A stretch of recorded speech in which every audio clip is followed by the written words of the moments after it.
আসসালামু আলাইকুম। আমি জানি তোমরা অনেকেই রাতে একা শোনো এই গল্পগুলো, হেডফোন কানে, ঘরের আলো নিভিয়ে।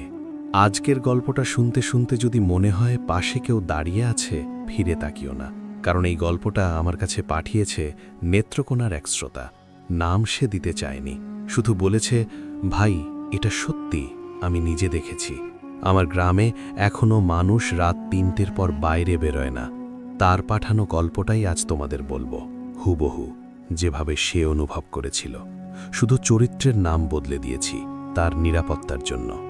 বাকি সবটুকু, প্রতিটা মুহূর্ত, প্রতিটা শ্বাস সত্যি। ঘটনাটা ২০১৯ সালের শেষের দিকের নেত্রকোনার একটা ছোট্ট গ্রাম। নাম বলবো না, কারণ সে বারণ করেছে।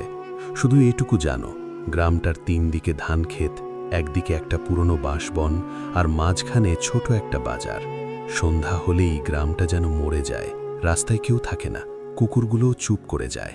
গ্রামের মানুষ বলতো, রাইত নামলে এই গ্যারামডা রামগো থাহে না। কথাটার মানে তখন কেউ বুঝত না, এখন বোঝে। আমাদের গল্পের মূল মানুষটার নাম রাখলাম তারেক। বয়স ২২, সদ্য ঢাকা থেকে পড়াশোনা শেষ করে গ্রামে ফিরেছে। শহরে থাকতে থাকতে ভূতে বিশ্বাস একটু কমে গিয়েছিল তার। এইগুলো আগের মানুষের কুসংস্কার, এটাই ছিল তার কথা।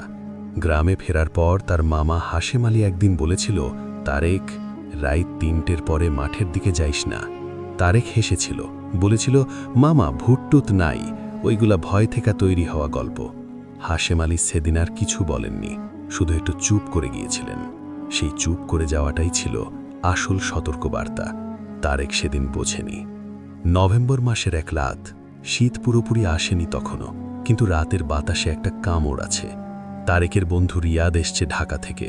২ বন্ধু মিলে রাত জেগে গল্প করছে। রিয়াদ হঠাৎ জানালার বাইরে তাকিয়ে বলল, তারেক, ওইটা কি রে? তারেক উঠে এলো, জানালা দিয়ে তাকালো। মাঠের মাঝখানে ঘুটঘুটে অন্ধকারের ভেতরে একটা হলদেটে আলো মিটমিট করে জ্বলছে, নিভছে, আবার চলছে। কেউ টর্চ জ্বালাইছে মনে হয়, তারেক বলল। রিয়াদ বলল, এই রাতে কেউ মাঠে কি করবে? ঘড়িতে তখন রাত ৩:০৭। তারেক সেই মুহূর্তে একটা কাজ করল, যেটা সে কখনো করা উচিত হয়নি। সে বলল, চল দেখে আসি। রিয়াদ রাজি হয়নি প্রথমে, বলেছিল, না রে, থাক। কিন্তু তারেকের মধ্যে যে শহুরে সাহস ঢুকে গিয়েছিল, সেটা তাকে থামতে দেয়নি। সে টর্চ নিল, পায়ে স্যান্ডেল গলালো, আর দরজা খুলে বেরিয়ে পড়ল। রিয়াদ কিছুক্ষণ দ্বিধা করে তার পিছু নিল। দুজন হাঁটতে শুরু করল মাঠের দিকে। রাতের বাতাস তখন হঠাৎ একদম স্থির হয়ে গেল। একটা পাতাও নড়ছে না, কোনো ঝিঝি ডাকছে না, কোনো ব্যাঙ নেই। যে গ্রামে রাত মানেই হাজার শব্দের মেলা, সেই গ্রামে হঠাৎ এত নিস্তব্ধতা কেন? তারেক একটু থামল, কিন্তু থামল না, হাঁটতেই থাকল। মাঠের কাছে যেতে যেতে আলোটা আরেকটু স্পষ্ট হলো। হলদেটে না, এবার একটু নীলচে লাগছে, যেন মাটির কাছাকাছি ভাসছে। মাটি থেকে হয়তো ২ ফুট উপরে, নড়ছে না, স্থির, কিন্তু জ্বলছে। রিয়াদ ফিসফিস করে বলল, তারেক, এটা কোনো টর্চের আলো না। তারেক বলল, কি বলতে চাইছিস? রিয়াদ বলল, টর্চের আলো একদিকে যায়, এটা এটা চারদিকে ছড়াচ্ছে না, শুধু ওইখানেই আছে, যেন আলোটা শ্বাস নিচ্ছে। তারেক হাসতে গিয়েও হাসতে পারল না, কারণ রিয়াদ ঠিকই বলেছে। আলোটা সত্যি যেন ওঠানামা করছে, একটা বুকের মতো, শ্বাস নেওয়া আর ছাড়ার মতো। তারেক আরও কয়েক পায়ে গেল। এবার সে আলোটা থেকে মাত্র ৫০ হাত দূরে। এই দূরত্বে এসে সে প্রথমবার থামল, কারণ সে গন্ধটা পেয়েছে। পোড়া গন্ধ না, ভেজা মাটির গন্ধ না, অন্য কিছু। একটা মিষ্টি মিষ্টি গন্ধ, যেটা অনেকটা ফুলের মতো, কিন্তু ফুলের মতো না, যেন কেউ অনেক পুরনো কিছু পুড়িয়েছে। তারেকের গলা শুকিয়ে এলো। পেটের ভেতরে একটা অদ্ভুত অস্বস্তি। শরীর বলছে পেছনে ফেরো, কিন্তু মাথা বলছে আরেকটু দেখি। সে আরেকটু এগোলো। ঠিক তখনই রিয়াদ তার হাত চেপে ধরল, এত জোরে যে তারেক ব্যথা পেল। কি হলো? তারেক ঘুরে তাকালো। রিয়াদের মুখ সাদা হয়ে গেছে, সে কাঁপছে, চোখ স্থির, আলোটার দিকে না, তারেকের পেছনে, ঠিক তারেকের পেছনে। রিয়াদ কোনো কথা বলতে পারছে না, শুধু ঠোঁট নড়ছে, নিঃশব্দে। তারেক জিজ্ঞেস করল, কি দেখলি? রিয়াদ এবার একটাই কথা বলল, ফিসফিস করে, প্রায় শোনাই যাচ্ছে না, তোর পেছনে কেউ দাঁড়িয়ে আছে, আর সে সে তোর দিকে না, আমার দিকে তাকাচ্ছে। তারেক খুলল, টর্চ তুলল, আলো ফেলল পেছনে। কিছু নেই, শুধু ধানক্ষেত, শুধু অন্ধকার, শুধু হাওয়া নেই। তারেক বলল, কেউ নেই। কিন্তু রিয়াদ তখনও কাঁপছে। সে বলল, ছিল, এই মাত্র ছিল, লম্বা, অনেক লম্বা, মাথাটা মাথাটা একটু বাঁকানো ছিল। তারেকের হাতের টর্চ তখন একবার জ্বলল, একবার নিভল। ব্যাটারি ফুল চার্জ ছিল মাত্র 1 ঘন্টা আগে, কিন্তু আলো কমে আসছে ধীরে ধীরে, যেন কেউ টেনে নিচ্ছে সেই শক্তি। এবং তখনই মাঠের মাঝখানের সেই আলোটা নিভে গেল, একদম হঠাৎ, যেন কেউ সুইচ অফ করে দিয়েছে। পুরো মাঠ এখন ঘুটঘুটে অন্ধকার। তারেকের টর্চও শেষমেশ নিভে গেল। দুজন দাঁড়িয়ে আছে অন্ধকারে, নিঃশব্দে, নিঃশ্বাস বন্ধ করে। এবং তখন দূর থেকে না, একদম কাছ থেকে তারেকের কানের পাশে কেউ ডাকল, তার নাম ধরে, তার মায়ের গলায়, তারেক, বাড়ি আয়। তারেক জানে তার মা সেই মুহূর্তে ঘরে ঘুমাচ্ছেন। তারেক দাঁড়িয়ে আছে, নড়তে পারছে না, পা দুটো যেন মাটির সাথে গেঁথে গেছে। কানের পাশে সেই গলাটা এখনো যেন ভাসছে, তারেক, বাড়ি আয়। একদম মায়ের গলা, হুবহু, সেই টান, সেই উচ্চারণ, সেই মমতা সবটুকু আছে। কিন্তু কিছু একটা নেই। কি নেই সেটা তারেক 1 সেকেন্ডের মধ্যে ধরতে পারল। উষ্ণতা নেই। মায়ের গলায় সবসময় একটা উষ্ণতা থাকে। ছোটবেলায় জ্বর হলে মা যখন ডাকতো, সেই গলায় একটা ভেতরের তাপ থাকত। এই গলায় সেটা নেই। এই গলা ঠান্ডা, এই গলা মাটির মতো ঠান্ডা। তারেকের সারা শরীরে কাঁটা দিয়ে উঠল এক ঝটকায়। রিয়াদ তার হাত ধরে আছে এখনো, সেও শুনেছে। তারেক টের পাচ্ছে রিয়াদের হাত কাঁপছে, আঙুলগুলো ঠান্ডা বরফের মতো। তারেক ঠিক করল সে ঘুরবে না, পেছনে তাকাবে না, সোজা হাঁটবে বাড়ির দিকে। রিয়াদকে চাপা গলায় বলল, চল, এখনই, দৌড়াবি না, হাঁটবি, আর পেছনে তাকাবি না। রিয়াদ মাথা নাড়ল। দুজন হাঁটতে শুরু করল, ধীরে, কিন্তু পা চাইছে দৌড়াতে, পুরো শরীর চাইছে ছুটে যেতে। তারেক নিজেকে বলছে, শান্ত থাক, শান্ত থাক, শান্ত থাক। মাথার ভেতরে শুধু এই একটাই কথা। কিন্তু তখনই সে টের পেল পেছন থেকে পায়ের শব্দ আসছে। মাটিতে পা ফেলার শব্দ না, যেন কেউ ভেসে আসছে, একটা মৃদু শন শন শব্দ, ঠিক তাদের পেছনে, ঠিক তাদের গতিতে। রিয়াদ শুনেছে, তারেক বুঝল, কারণ সে হাঁটার গতি বাড়িয়ে দিল। তারেকও বাড়ালো, শব্দটাও বাড়ল। তার আরও দ্রুত হলো, শব্দ আরও দ্রুত হলো। এবং তখন রিয়াদ একটা কাজ করল যেটা করা উচিত হয়নি। সে পেছনে তাকালো 1 সেকেন্ডের জন্য, মাত্র 1 সেকেন্ড। কিন্তু সেই 1 সেকেন্ডেই সে যা দেখল, সেটা তার জীবন বদলে দিয়েছে। সে দৌড় দিল, চিৎকার করতে করতে। তারেকের হাত ছেড়ে সে ছুটছে বাড়ির দিকে। তারেক পেছনে তাকালো না, সেও দৌড়ালো প্রাণপণে। ধান ক্ষেতের আল ভেঙে মাটিতে হোঁচট খেতে খেতে পড়ে উঠে আবার দৌড়াতে দৌড়াতে। বুকের ভেতর হৃৎপিণ্ড যেন বাইরে বেরিয়ে আসবে। গলা শুকনো, চোখে জল এসে গেছে, কিন্তু থামা যাবে না, থামা যাবে না, থামা যাবে না। বাড়িতে ঢুকে দরজা বন্ধ করতে করতে তারেকের হাত কাঁপছিল, ছিটকিনিটা লাগাতে পারছিল না। রিয়াদ কোণে বসে আছে, হাঁট বুকে টেনে, মুখ ঢেকে। কাঁদছে কিনা বোঝা যাচ্ছে না, কিন্তু শরীর কাঁপছে থরথর করে। তারেক কোনো রকমে দরজা বন্ধ করল, ঘরের আলো জ্বালালো, এবং তারপর রিয়াদের কাছে গিয়ে বসল। কি দেখলি? রিয়াদ মুখ তুলল না। রিয়াদ, কি দেখলি? রিয়াদ এবার মুখ তুলল, চোখ লাল, গাল ভেজা। সে বলল, তারেক, ওইটা মানুষ না। তারেক বলল, কি ছিল? রিয়াদ একটু চুপ থাকল, তারপর বলল, অনেক লম্বা, মাথা নেই, মানে মাথা আছে কিন্তু ঘাড়ের উপরে নয়, বুকের কাছে ঝুলছে, আর হাত দুটো মাটিতে ছুঁয়ে আছে, কিন্তু সে দাঁড়ানো। তারেক কিছু বলতে পারল না। সারা রাত দুজনে ঘরে জেগে রইল, কেউ ঘুমায়নি। ভোরের আলো ফোটার পর তারেক সাহস করে বাইরে বেরোল। মামা হাশেম আলী উঠোনে বসে আছেন।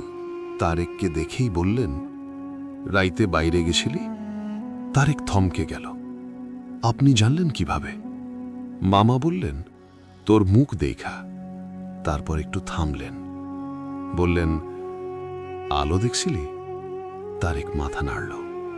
মামা দীর্ঘশ্বাস ফেললেন, বললেন, বস, তোর একটা কথা কইতাম অনেক দিন আগেই, কইনি। ভাবছিলাম তোর লাগবো না, কিন্তু এখন কইতে হইব। তারেক বসল, বুকের ভেতরটা আবার ভারী হয়ে এলো। মামা বললেন, এই গ্রামে ৩০ বছর আগে একটা ঘটনা ঘটছিল, তখন তোর জন্মও হয় নাই। তারেক চুপ করে শুনছে।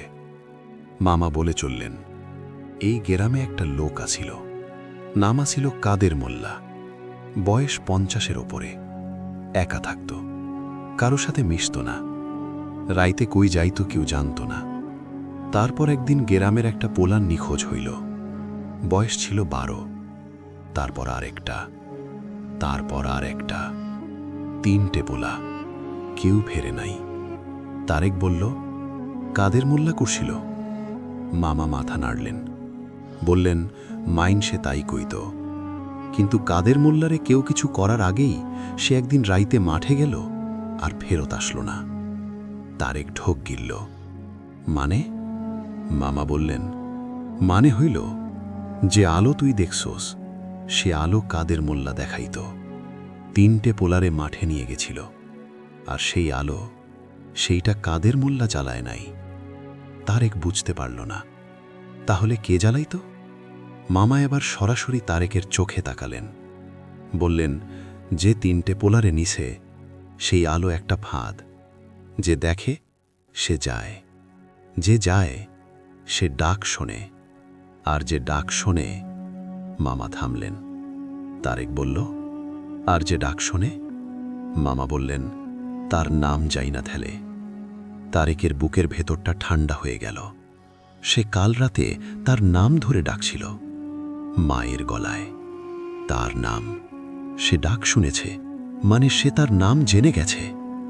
মামা, আমার নাম ধরে ডাকছিল, তারেক বলল, কণ্ঠে কাঁপুনি। হাশেম আলী চোখ বন্ধ করলেন, কিছুক্ষণ চুপ থাকলেন। তারপর চোখ খুলে বললেন, তুই কি ফিরে আসছস? তারেক বলল, হ্যাঁ। মামা বললেন, রিয়াদও? তারেক বলল, হ্যাঁ।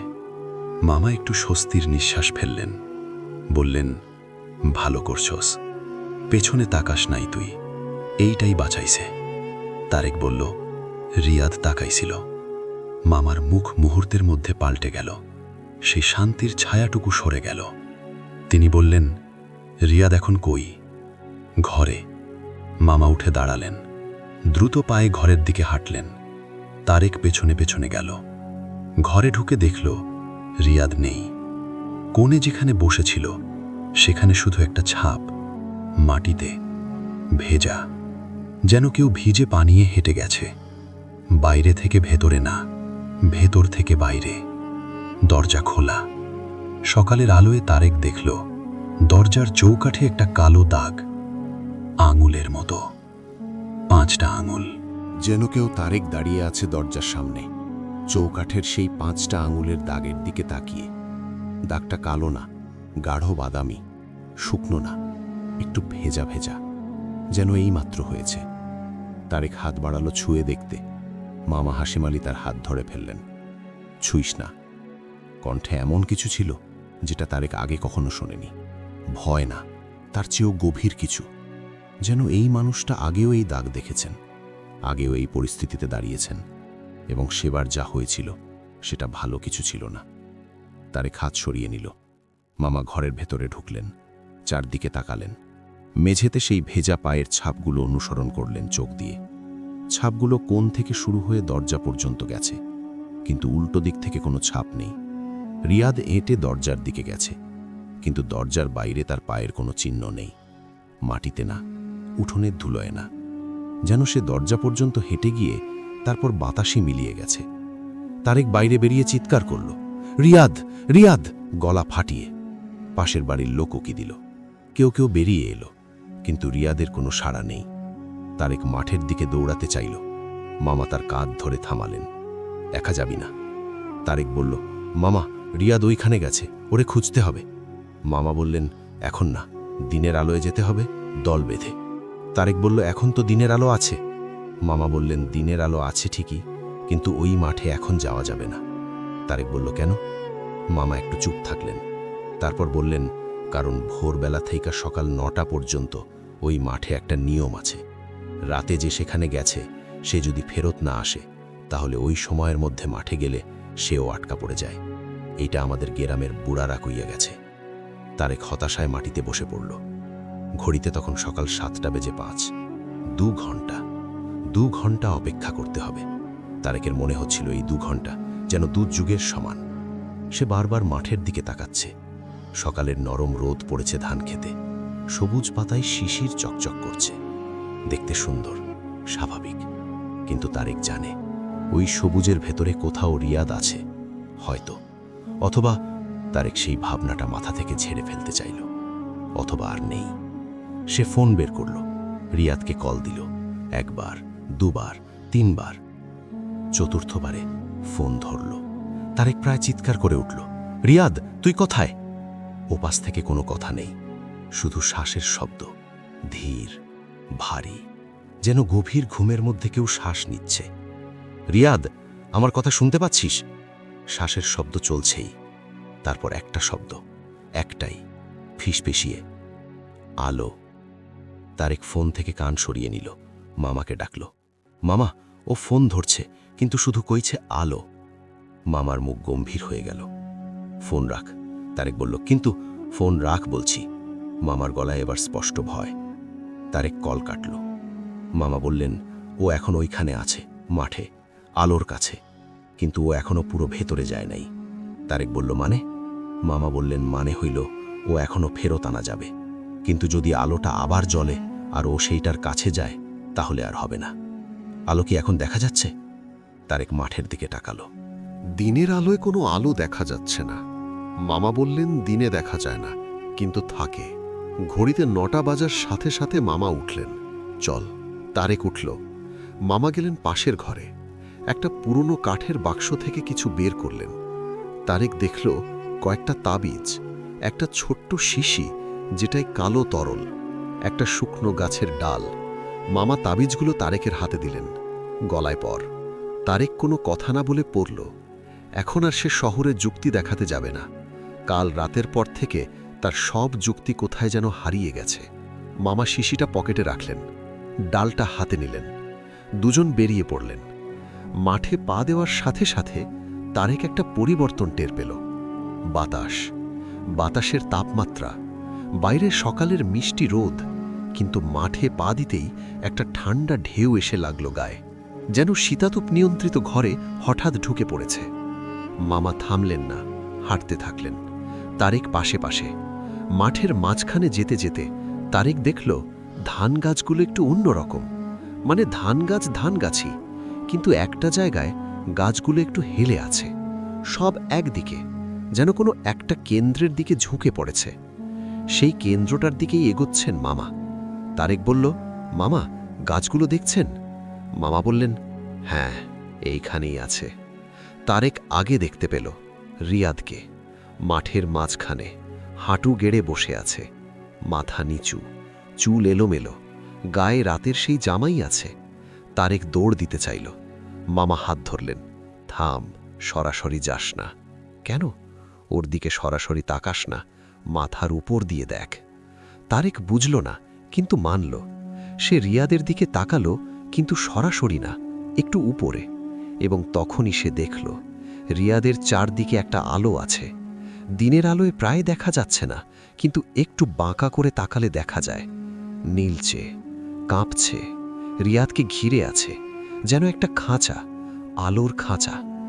মামা ধীরে এগোলেন, তারেককে পেছনে থাকতে বললেন। তিনি রিয়াদের কাছে গেলেন, হাতের ডালটা দিয়ে মাটিতে একটা বৃত্ত আঁকলেন রিয়াদকে ঘিরে। তারপর পকেট থেকে শিশিটা বের করলেন, ছিপি খুললেন, সেই কালো তরলটা বৃত্তের মাটিতে ঢাললেন। তারেক দূর থেকে দেখছে। মামা এবার কি যেন পড়তে শুরু করলেন। ঠোঁট নড়ছে, শব্দ শোনা যাচ্ছে না, নিঃশব্দে পড়ছেন। এবং তারপর সেই আলোটা, নীলচে আলোটা একটু কাঁপল।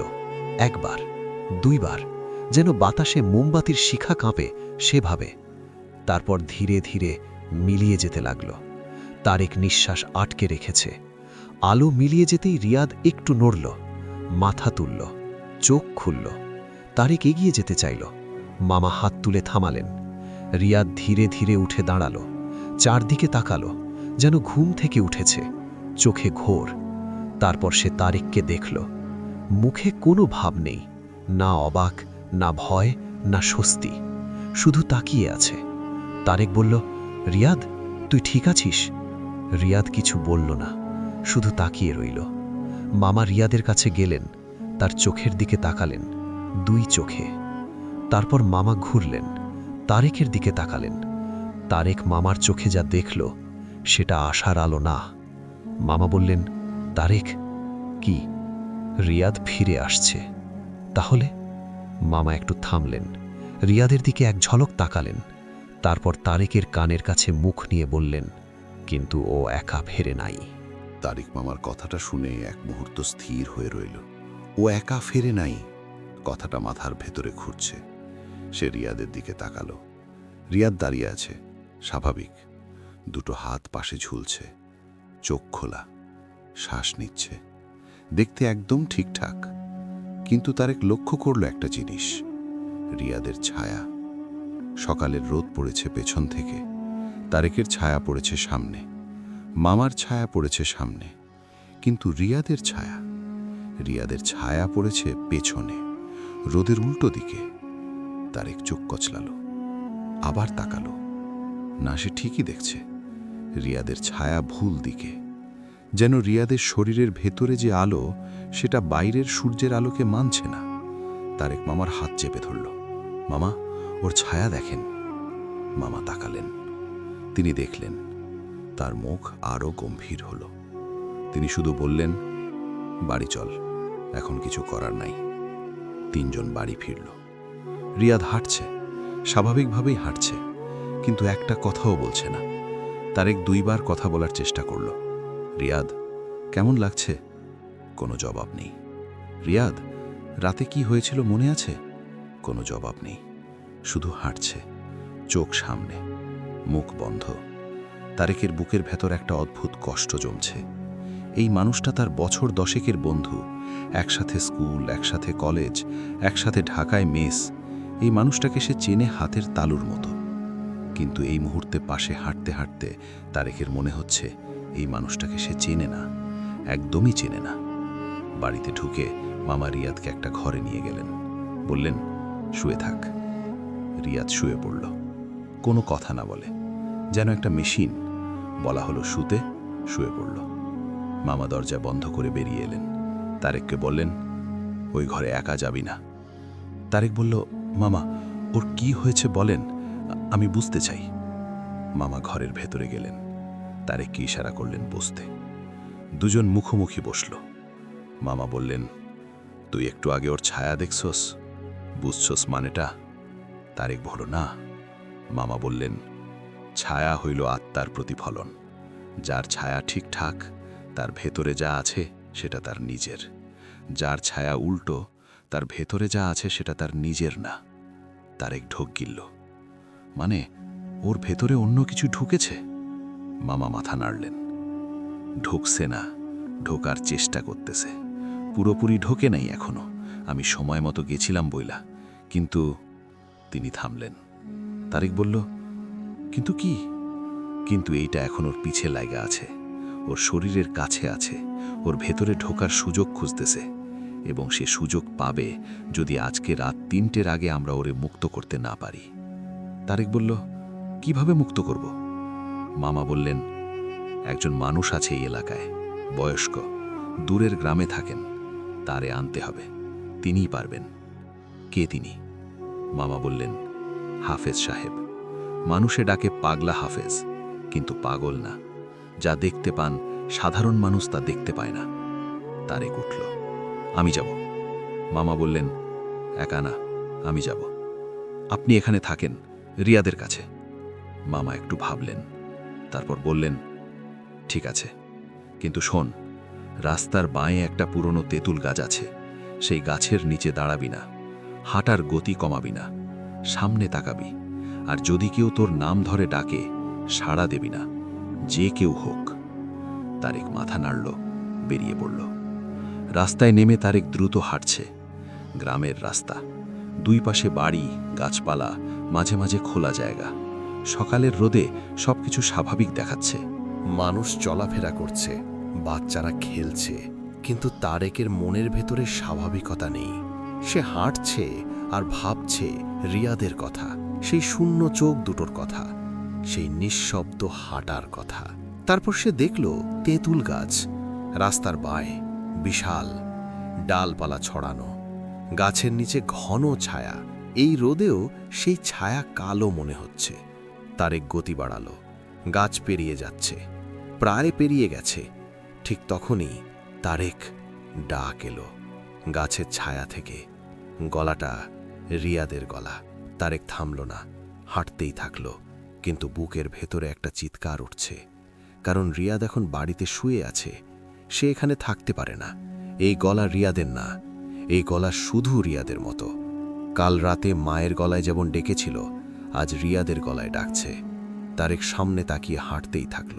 পেছন থেকে আবার ডাক এলো, এবার একটু জোরে। তারেক, একটু দাঁড়া। তারেক হাঁটছে। তারেক, আমি রিয়াদ, আমাকে ছেড়ে যাস না। এবার গলায় কান্নার সুর। তারেকের চোখে জল এসে গেল, কিন্তু সে থামল না। সে জানে এটা রিয়াদ না। পাগলা হাফেজের বাড়ি খুঁজে পেতে বেশি সময় লাগল না। গ্রামের শেষ মাথায় ছোট্ট একটা বাড়ি। উঠোনে একজন বৃদ্ধ মানুষ বসে আছেন, সাদা দাড়ি, মাথায় টুপি, চোখ বন্ধ। তারেক কাছে গেল। আসসালামু আলাইকুম। বৃদ্ধ চোখ খুললেন না। বললেন, তুই হাশেমের ভাগনা? তারেক অবাক হল। জি। বৃদ্ধ এবার চোখ খুললেন। চোখ দুটো সাদা নয়, কিন্তু একটা অদ্ভুত গভীরতা আছে, যেন অনেক দূর পর্যন্ত দেখতে পান। বললেন, তোর বন্ধু মাঠ থেকে কিছু নিয়ে আইছে? বললেন না, জিজ্ঞেস করলেন না, সরাসরি বললেন। তারেক বলল, জি হুজুর, আপনাকে আসতে হবে। বৃদ্ধ উঠলেন, লাঠি নিলেন, বললেন, আয়। ফেরার পথে হাফেজ সাহেব হাঁটতে হাঁটতে বললেন, তুই রাতে আলো দেখছোস? তারেক বলল, জি। কতক্ষণ দেখছোস? 5-7 মিনিট। হাফেজ সাহেব বললেন, বেশি দেখলে আর ফেরা যায় না, তুই অল্পের জন্য বাইচা গেছোস। তারেক বলল, ওই আলোটা আসলে কি? হাফেজ সাহেব একটু চুপ থাকলেন, তারপর বললেন, কবর আলো। তারেক বলল, মানে? হাফেজ সাহেব বললেন, ওই মাঠে অনেক আগে মানুষ মরছে, অনেক, অস্বাভাবিকভাবে। তাগো আত্মা আটকা আছে। সেই আত্মারা একা থাকতে চায় না, সঙ্গী চায়, তাই আলো জ্বালায়। মানুষ দেখলে যায়, গেলে ডাকে, ডাকে সাড়া দিলে আটকাইয়া ফেলে। তারেক বলল, 30 বছর আগে কাদের মোল্লার কথা মামা বলছিলেন? হাফেজ সাহেব থামলেন, তারেকের দিকে তাকালেন, বললেন, হাশেম সব কয় নাই। তারেক বলল, কি বলেনি? হাফেজ সাহেব বললেন, কাদের মোল্লা 3টে পোলারে মারে নাই, কাদের মোল্লা 3টে পোলারে বাঁচাতে গেছিল আর নিজে আটকা পড়ে গেছিল। তারেক থমকে গেল। তাহলে পোলাগুলোকে কে? হাফেজ সাহেব বললেন, ওই আলোই নিছে, এবং সেই আলো এখনো আছে, এখনো নেয়। আর এবার তোর বন্ধুর পালা। বাড়িতে ঢুকে হাফেজ সাহেব সরাসরি রিয়াদের ঘরের দিকে গেলেন। দরজা খুললেন, ভেতরে ঢুকলেন। তারেক পেছনে যেতে চাইল। হাফেজ সাহেব হাত তুলে থামালেন, তুই বাইরে থাক। দরজা বন্ধ হলো। তারেক বাইরে দাঁড়িয়ে রইল। মামা পাশে এসে দাঁড়ালেন। দুজন অপেক্ষা করছে। ঘরের ভেতর থেকে কোনো শব্দ নেই। 5 মিনিট, 10 মিনিট, 15 মিনিট। তারেকের সহ্য হচ্ছে না। সে দরজায় কান লাগালো। ভিতর থেকে খুব ক্ষীণ একটা শব্দ আসছে। হাফেজ সাহেব কিছু পড়ছেন। তারপর হঠাৎ একটা শব্দ, রিয়াদের গলায়। চিৎকার না, কিন্তু একটা দীর্ঘ গোঙানি, যেন ভিতর থেকে কিছু একটা টেনে বের করা হচ্ছে। তারেক দরজার হাতল ধরল। মামা তার হাত সরিয়ে দিলেন। না। তারেক দাঁতে দাঁত চেপে দাঁড়িয়ে রইল। তারপর সব চুপ হয়ে গেল একদম, এবং দরজা খুলল। হাফেজ সাহেব বেরিয়ে এলেন। ক্লান্ত দেখাচ্ছে তাকে, কপালে ঘাম, কিন্তু চোখে একটা শান্তি আছে। তারেক বলল, রিয়াদ। হাফেজ সাহেব একটু সরে দাঁড়ালেন। তারেক ঘরের ভেতরে তাকালো। রিয়াদ বিছানায় শুয়ে আছে, ঘুমাচ্ছে, স্বাভাবিক ঘুম। বুক উঠছে নামছে, মুখে একটা শান্তির ভাব। তারেকের চোখ ভিজে এলো। সে রিয়াদের ছায়ার দিকে তাকালো। জানালা দিয়ে রোদ ঢুকছে, ছায়া পড়েছে সঠিক দিকে। তারেক দীর্ঘশ্বাস ফেলল। হাফেজ সাহেব বললেন, বাঁচছে। কিন্তু তারেক তাকালো। কিন্তু কি? হাফেজ সাহেব বললেন, কিন্তু যে শাওর পিছে আছিল সেইটা গেছে, কিন্তু সে চইল্লা যায় নাই। মামা বললেন, মানে?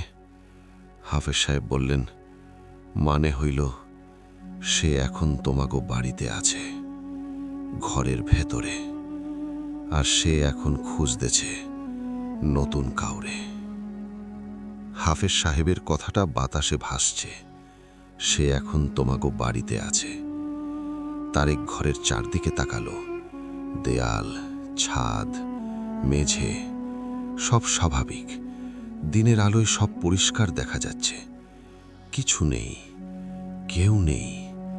কিন্তু তারেক জানে, কিছু নেই মানেই সত্যিকারের কিছু নেই না। গতকাল রাত পর্যন্ত সে ভাবত ভূত বলে কিছু নেই। এখন সে জানে, না দেখা যাওয়া মানেই না থাকা না। তারেক হাফেজ সাহেবের দিকে ঘুরল। এখন কি করব? হাফেজ সাহেব বললেন, আজকে রাতটা পার করতে হবে, রাত 3টে পর্যন্ত। তারেক বলল, 3টের পর? 3টের পর সে দুর্বল হয়ে যায়। ভোরের আজানের আগ পর্যন্ত সে সবচেয়ে শক্তিশালী। 3টে থেকে ফজরের আজান পর্যন্ত এই সময়টুকু। এই সময়ে সে যদি কাউকে না পায় তাহলে সে ফিরে যাবে। মামা বললেন, কোথায় ফিরে যাবে?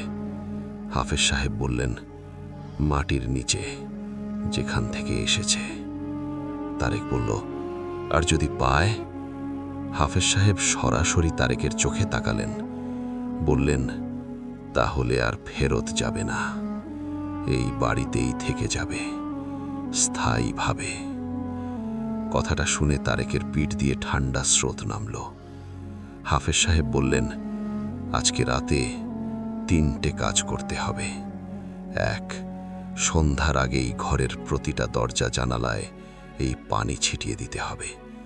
তিনি একটা ছোট বোতল বের করলেন, সাদা পানি। 2, রাত 12টার পর কেউ একা থাকবে না, সবাই একসাথে এক ঘরে থাকবে। 3, রাত 3টায় যাই দেখো, যাই শোনো, কোনো সাড়া দেবে না, কোনো প্রশ্নের জবাব দেবে না, কারো ডাকে সাড়া দেবে না, যতই চেনা গলা হোক। তারেক বলল, আপনি থাকবেন না? হাফেজ সাহেব বললেন, না, এই লড়াই তোমাদের। আমি থাকলে সে লুকিয়ে থাকবে, আমাকে চেনে সে। আমি থাকলে রাত পার হবে, কিন্তু পরের রাতে আসবে, আর পরের রাতে আমি নাও থাকতে পারি। তিনি চলে গেলেন। বিকেল গড়িয়ে সন্ধ্যা নামল। তারেক হাফেজ সাহেবের দেওয়া পানি প্রতিটা দরজায় জানালায় ছিটিয়ে দিল। মামা সাহায্য করলেন। রিয়াদ ততক্ষণে উঠেছে, ঘুম ভেঙেছে তার, কিন্তু রাতের কথা মনে নেই কিছুই। মাঠে কিভাবে গেল মনে নেই, সেই আলোর কাছে কতক্ষণ ছিল মনে নেই। শুধু মনে আছে একটা স্বপ্নের কথা। কি স্বপ্ন? তারেক জিজ্ঞেস করল।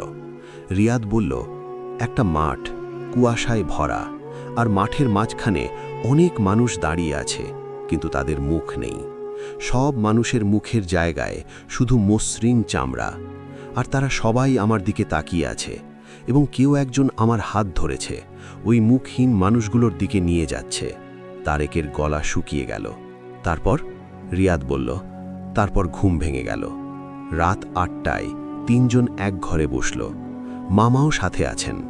4টে মোমবাতি জ্বলছে, ঘরের আলো জ্বালানো আছে। তারেক চাইছিল সারা রাত জেগে থাকতে, কিন্তু মামা বললেন, জেগে থাকতে হবে না, ঘুমাতে পারিস, শুধু একা না। রিয়াদ বলল, কি হচ্ছে কেউ আমাকে বলবে? তারেক সব বলল, শুরু থেকে শেষ পর্যন্ত। রিয়াদ চুপ করে শুনল, তারপর বলল, আমি কি মরতাম? তারেক কিছু বলল না। রিয়াদ বলল, তুই আমাকে বাঁচিয়েছিস। তারেক বলল, মামা বাঁচিয়েছেন, হাফেজ সাহেব বাঁচিয়েছেন। রিয়াদ বলল, তুই না গেলে কেউ যেত না। দুজন চুপ হয়ে গেল। রাতের নিস্তব্ধতায় ঘড়ির টিকটিক শব্দ স্পষ্ট শোনা যাচ্ছে। রাত 11টার পর থেকে বাড়িটা কেমন যেন বদলে যেতে শুরু করল। প্রথমে তারেক টের পেল ঘরের তাপমাত্রা কমছে আস্তে আস্তে। এসি নেই, ফ্যান চলছে না, কিন্তু ঠান্ডা বাড়ছে। তারেক মামাকে বলল। মামা বললেন, জানি, এসেছে। রিয়াদ কম্বল গায়ে দিল। তারেক মোমবাতির দিকে তাকালো। শিখাগুলো কাঁপছে। কোনো বাতাস নেই, কিন্তু কাঁপছে। তারপর একটা মোমবাতি নিভে গেল, এমনি হঠাৎ। তারেক সেটা আবার জ্বালাতে গেল, জ্বলল না। লাইটার কাজ করছে, কিন্তু আগুন ধরছে না মোমে, যেন কেউ ঠান্ডা নিঃশ্বাসে নিভিয়ে দিচ্ছে বারবার। তারেক চেষ্টা ছেড়ে দিল। রাত 12টার পর শব্দ শুরু হলো, ছাদ থেকে মৃদু টোকা দেওয়ার মতো। টক টক টক, একটানা। তারেক ছাদের দিকে তাকালো। মামা বললেন, তাকাস না। তারেক চোখ নামালো। শব্দটা চলতেই থাকলো। তারপর ছাদ থেকে দেওয়ালে এলো। দেওয়ালের ভেতর থেকে যেন কেউ হাঁটছে, একটা প্রাচীর থেকে আরেকটা প্রাচীরে। তারপর মেঝে থেকে শুরু হলো, ঠিক তাদের পায়ের নিচে, যেন মাটির নিচ থেকে কেউ উঠে আসতে চাইছে। 3 জন পা তুলে বসল। রিয়াদের মুখ সাদা হয়ে গেছে। সে তারেকের হাত ধরে আছে, আঁকড়ে ধরে। তারেক অনুভব করল রিয়াদের হাত কাঁপছে। রাত 2টায় শব্দ থামল হঠাৎ। যেভাবে শুরু হয়েছিল সেভাবেই, একদম চুপ। এই চুপটা শব্দের চেয়েও ভয়ের। তারেক মামার দিকে তাকালো। মামা চোখ বন্ধ করে আছেন, ঠোঁট নড়ছে, নিঃশব্দে কিছু পড়ছেন। তারেক রিয়াদের দিকে তাকালো। রিয়াদ তাকিয়ে আছে দরজার দিকে। তারেকও তাকালো। দরজার নিচের ফাঁক দিয়ে আলো আসে সাধারণত, বাইরের ঘরের আলো থেকে। কিন্তু এখন সেই ফাঁক দিয়ে আলো আসছে না, অন্ধকার। যেন দরজার ওপারে কেউ দাঁড়িয়ে আছে, এবং সেই দাঁড়ানো শরীর আলো আটকে দিচ্ছে। তারেক নিঃশ্বাস আটকালো। দরজার হাতলটা নড়ে উঠল একবার, তারপর থামল, তারপর আবার নড়ল ধীরে, যেন পরীক্ষা করছে ভেতরে মানুষ আছে কিনা। তারেক রিয়াদকে চোখ দিয়ে ইশারা করল, চুপ। রিয়াদ মাথা নাড়ল। 3 জন নিঃশব্দে বসে আছে। হাতলটা আবার নড়ল, এবার একটু জোরে। তারপর বাইরে থেকে একটা গলার শব্দ। তারেক, মায়ের গলা, হুবহু। তারেক দাঁত কামড়াল। তারেক, দরজা খোল, মা এসেছে। তারেক জানে মা এখন পাশের ঘরে ঘুমাচ্ছেন। সে সাড়া দিল না। তারেক, আমার ভালো লাগছে না, একটু দরজা খোল। কণ্ঠে কান্না। তারেকের বুকের ভেতরটা মুছড়ে উঠল। সে জানে এটা মা না, কিন্তু এই গলা শুনে চুপ থাকা, এটা পৃথিবীর সবচেয়ে কঠিন কাজ। তারপর গলা বদলে গেল। মায়ের গলা থেকে হলো একটা বাচ্চার গলা, ছোট্ট একটা শিশু। ভাইয়া, ভয় লাগছে, দরজা খোলো। রিয়াদ তারেকের হাত আরও শক্ত করে চেপে ধরল। তারেক জানে তার কোনো ছোট ভাই বোন নেই। এই গলা কারো না, এই গলা শুধু একটা ফাঁদ। সে চুপ থাকল। তারপর গলা আবার বদলালো। এবার রিয়াদের মায়ের গলা।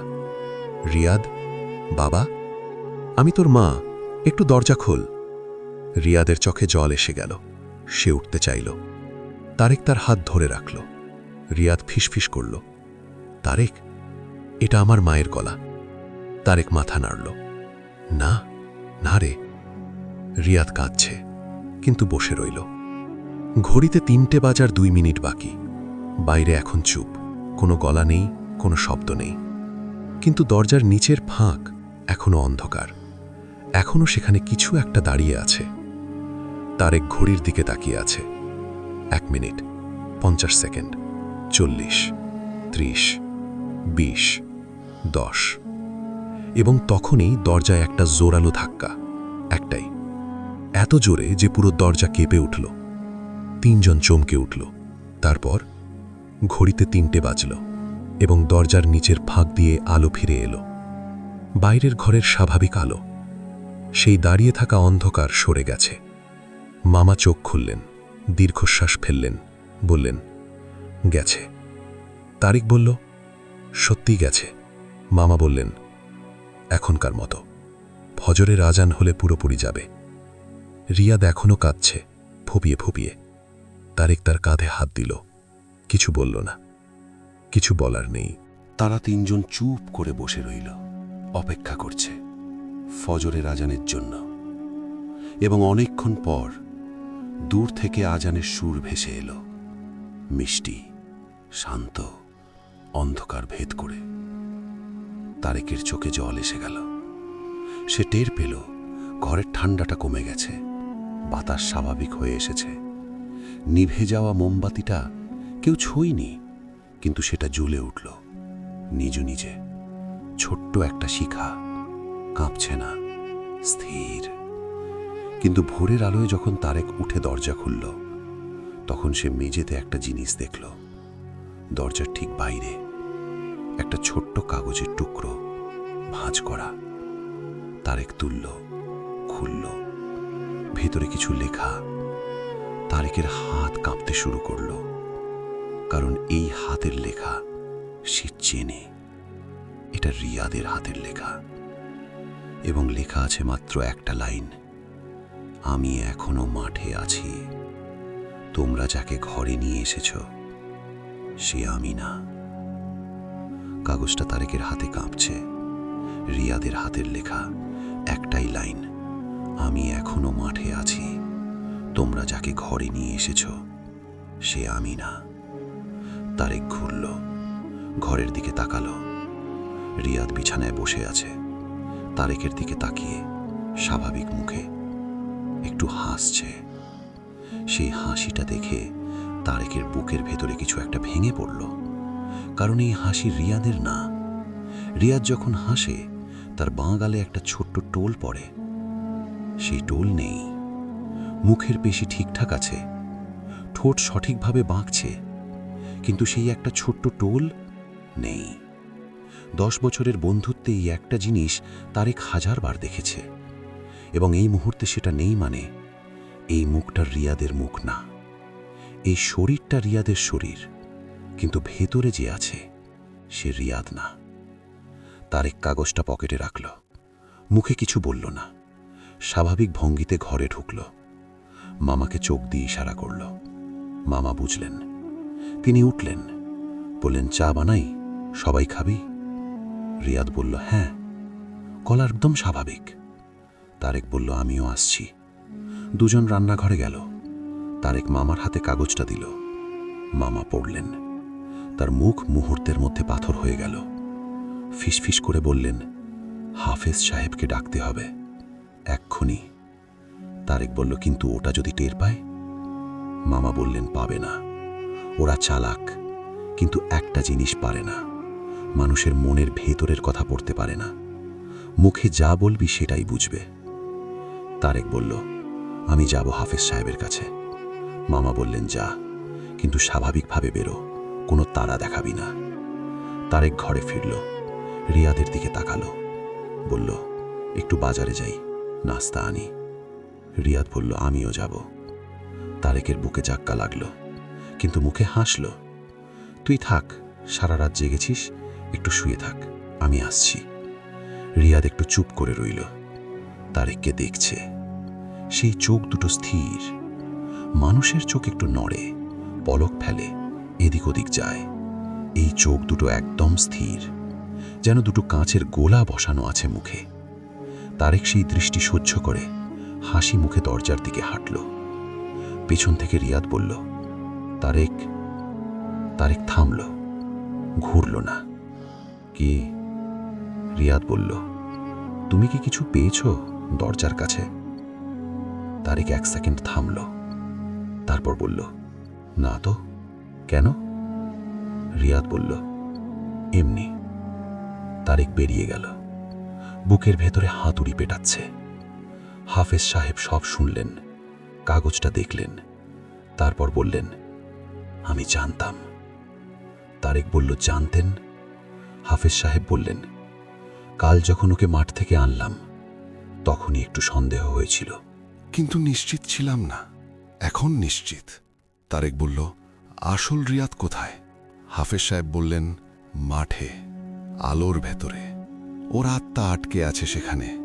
শরীরটা এখানে আছে, কিন্তু ভেতরে যে আছে সে অন্য কিছু। তারেক বলল, ওকে ফিরিয়ে আনা যাবে? হাফেজ সাহেব অনেকক্ষণ চুপ থাকলেন।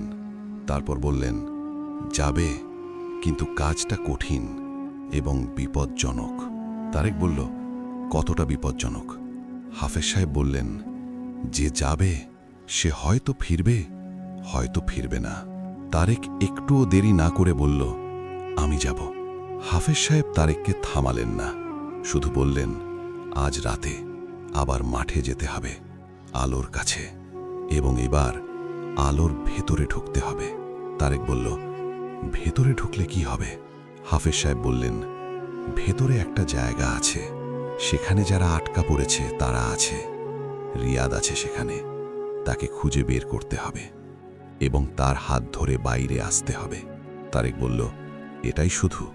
হাফেজ সাহেব বললেন, না, ভেতরে যা দেখবে বিশ্বাস করবে না, যা শুনবে বিশ্বাস করবে না, যা অনুভব করবে বিশ্বাস করবে না, কারণ ওই জায়গাটা তোমার মাথার ভেতর থেকে জিনিস নেয়। তোমার ভয়, তোমার দুঃখ, তোমার স্মৃতি সব ব্যবহার করে তোমাকে থামিয়ে দিতে চাইবে। তারেক বলল, আর রিয়াদকে কিভাবে চিনব? হাফেজ সাহেব বললেন, বাগালে টোল। রাত 2টোয় তারেক একা মাঠে নামল। মামা সাথে আসতে চেয়েছিলেন, তারেক রাজি হয়নি। একজনই যথেষ্ট, বেশি মানুষ গেলে বেশি বিপদ। তারেকের হাতে কিছু নেই, শুধু বুকে তাবিজ আর মনে একটাই কথা, রিয়াদকে ফিরিয়ে আনতে হবে। মাঠের মাঝখানে হাঁটছে, রাতের ঠান্ডা বাতাস গায়ে লাগছে। তারপর সে দেখল আলো, সেই চেনা আলো, নীলচে, মাটি থেকে 2 ফুট ওপরে, শ্বাস নিচ্ছে। তারেক থামল না, সোজা হাঁটল, আলোর কাছে গেল, একদম কাছে, এত কাছে যে আলোর উষ্ণতা, না, ঠান্ডা, গায়ে লাগছে। তারপর সে একটা পা বাড়ালো, আলোর ভেতরে। ভেতরে ঢুকতেই পৃথিবী বদলে গেল। মাঠ নেই, রাত নেই, চারদিকে একটা ধূসর কুয়াশা। মাটি আছে, কিন্তু মাটির রং ছাই রং। আকাশ আছে, কিন্তু আকাশে কোনো তারা নেই, চাঁদ নেই, শুধু একটা ম্লান আলো। কোথা থেকে আসছে বোঝা যাচ্ছে না। তারেক এগোলো, হাঁটছে। কুয়াশার ভেতরে মানুষের আকৃতি দেখা যাচ্ছে, দাঁড়িয়ে আছে অনেক মানুষ। কিন্তু রিয়াদের কথা মনে করল সে, মুখহীন মানুষ। রিয়াদ স্বপ্নে দেখেছিল, এখন সত্যি। তারেক তাদের দিকে তাকালো না, সামনে এগোলো। তখন একটা গলা শুনল, তারেক। সে থামল না, তারেক, আমি এখানে। রিয়াদের গলা। তারেক ঘুরল, কুয়াশার ভেতরে রিয়াদ দাঁড়িয়ে, হাত বাড়িয়ে আছে। তারেক, আমাকে নিয়ে যা। তারেক দেখল বাঁ গালে টোল নেই। সে ঘুরে চলে গেল, আরও এগোলো, আরও গভীরে। কুয়াশা ঘন হচ্ছে। তারপর শুনল কান্নার শব্দ, শিশুর কান্না। তারেক চিনল এটা সেই কৌশল, থামল না। তারপর শুনল মায়ের গলা, তারেক, মা, এখানে আটকে গেছি, আমাকে বাঁচা। তারেকের পা টলে গেল, এক মুহূর্তের জন্য, কারণ এই গলায় সেই উষ্ণতা আছে, সত্যিকারের উষ্ণতা। কিন্তু তারেক জানে মা বাড়িতে আছেন, তিনি এখানে থাকতে পারেন না। এটা তার স্মৃতি থেকে নেওয়া, তার মায়ের গলার স্মৃতি থেকে। সে চলতেই থাকল, চোখ ভিজে আসছে, কিন্তু পা থামেনি। এবং তারপর সে দেখল কুয়াশার একটু গভীরে একটা মানুষ বসে আছে মাটিতে, হাঁটু বুকে টেনে, মাথা নিচু। তারেক কাছে গেল। রিয়াদ। মানুষটা মাথা তুলল। রিয়াদ, চোখ ক্লান্ত, মুখ ফ্যাকাশে, কিন্তু বাঁ গালে একটা ছোট্ট টোল। তারেকের বুক ভরে গেল। সে বসে পড়ল রিয়াদের সামনে। চিনতে পারছিস? রিয়াদ বলল, তারেক। গলায় অবিশ্বাস, যেন ভাবছে এটাও একটা ফাঁদ। তারেক বলল, হ্যাঁ, আমি। রিয়াদ বলল, কতক্ষণ ধরে আছি এখানে? মনে হচ্ছে বছরের পর বছর। তারেক বলল, একদিন। চল। রিয়াদ বলল, আমি উঠতে পারছি না, পা কাজ করছে না। তারেক তার হাত ধরল, টানল। রিয়াদ উঠল, কিন্তু পা টলছে। তারেক তার কাঁধে হাত দিল। দুজন মিলে হাঁটতে শুরু করল। ফেরার পথ সহজ ছিল না। চারদিক থেকে সেই মুখহীন আকৃতিগুলো কাছে আসছে। তারেক সামনে তাকিয়ে হাঁটছে, রিয়াদকে শক্ত করে ধরে আছে। তারপর একটা আকৃতি সরাসরি সামনে এসে দাঁড়ালো, পদ আটকালো।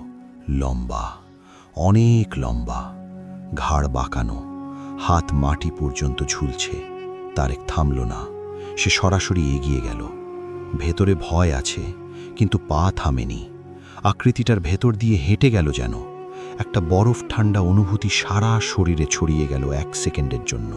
তারপর সে পেরিয়ে গেল এবং দূরে আলো দেখা যাচ্ছে। এবার নীল না, সাদা, ভোরের আলোর মতো। তারেক সেদিকে হাঁটল দ্রুত, রিয়াদকে টেনে নিয়ে। আলোর ভেতরে ঢুকতেই মাঠ ফিরে এলো। ঘাস, মাটি, ভোরের ঠান্ডা বাতাস। তারেক হাঁটু গেড়ে বসে পড়ল। রিয়াদ তার পাশে, দুজনেই হাঁপাচ্ছে। তারেক মাটিতে হাত রাখল। ঠান্ডা, সত্যিকারের ঠান্ডা, সত্যিকারের মাটি। দূর থেকে হাফেজ সাহেব দৌড়ে আসছেন। মামাও। হাফেজ সাহেব রিয়াদের মুখের সামনে হাত ধরলেন, চোখ দেখলেন, তারপর বললেন, এ রিয়াদ, সত্যিকারের রিয়াদ। তারেক মাথা নিচু করল, চোখ থেকে জল পড়ছে, থামাতে পারছে না। বাড়িতে ফিরে দেখল যে রিয়াদ ঘরে ছিল সে নেই। বিছানা খালি, শুধু বিছানার চাদরে একটা দাগ, কালো, পোড়া পোড়া। মানুষের আকৃতির, যেন কেউ শুয়েছিল এবং পুড়ে গেছে। তারেকের মায়ের ঘুম ভাঙেনি সারা রাত। তিনি কিছু জানেন না। সকালে উঠে বললেন, কিরে সারা রাত কি করলি? তারেক বলল, গল্প করলাম মা। মা হাসলেন, রান্নাঘরে চলে গেলেন। তারেক জানালা দিয়ে মাঠের দিকে তাকালো। ভোরের আলোয় মাঠ শান্ত, সবুজ, স্বাভাবিক, কোনো আলো নেই। কিন্তু তারেক জানে রাত 3টের পর সেই আলো জ্বলবে। কাল রাতেও জ্বলেছে, পরশু রাতেও জ্বলবে। এবং যে একবার সেই আলো দেখেছে সে কোনোদিন ভুলতে পারে না। রিয়াদ সেই দিনই ঢাকায় ফিরে গেল। যাওয়ার আগে তারেককে জড়িয়ে ধরল। কিছু বলল না, বলার দরকার নেই। তারেক জানালায় দাঁড়িয়ে দেখল রিয়াদের রিকশা চলে যাচ্ছে। তারপর সে আমার এই শ্রোতার দিকে তাকালো, মানে সেই মানুষটার দিকে যেই গল্পটা আমাকে পাঠিয়েছে, এবং বলল একটাই কথা। সে বলল, ভাই, গল্পটা শেয়ার করো, মানুষকে বলো, কারণ আজও ওই মাঠে রাত 3টের পর আলো জ্বলে, এবং সেই আলো দেখলেই মানুষ যায়, আর যারা গেছে তারা সবাই ফেরেনি। আমি ফিরেছি, রিয়াদ ফিরেছে, কিন্তু কাদের মোল্লা যে 3টে পোলাকে বাঁচাতে গিয়েছিল, সেই 3টে পোলা এখনো ওখানে আছে, ওই কুয়াশার ভেতরে, হাঁটু গেড়ে বসে, বাড়ি ফেরার অপেক্ষায়। এটাই ছিল সেই শ্রোতার গল্প। আমি হুবহু বললাম, একটা কথাও বাড়াইনি। এখন তোমরা যারা শুনলে, রাতে ঘুমাতে যাওয়ার আগে একবার জানালার বাইরে তাকিও। যদি দূরে কোথাও একটা নীলচে আলো দেখো, জানালা বন্ধ করো, চোখ বন্ধ করো, এবং মনে রেখো, সেই আলো তোমাকে দেখেছে, তোমার নাম জেনে নিয়েছে, এবং আজ রাতে ঠিক 3টায় সে ডাকবে।